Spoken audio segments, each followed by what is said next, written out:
สบายดีข้าพเจ้าชื่อสมพลปารมีซึ่งเป็นนายบ้านบ้านนาสร้างเมืองไสธานีนครหลวงเวียงจันทน์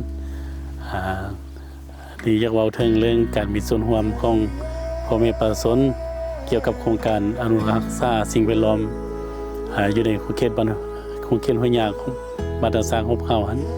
ถือว่าประชาชนพวกเฮาก็ได้มีส่วนร่วมเข้าในการจัดกิจกรรมต่างๆของโครงการนั้นเป็นต้นเป็น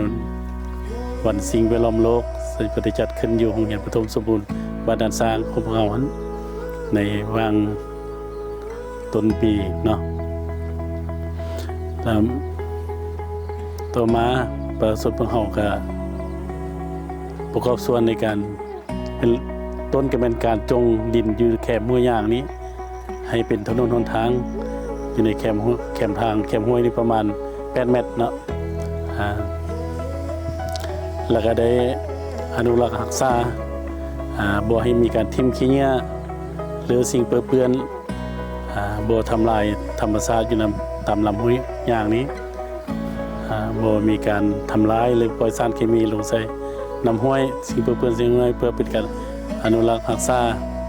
ปูป่าหน้าน้ำนั่นแหละ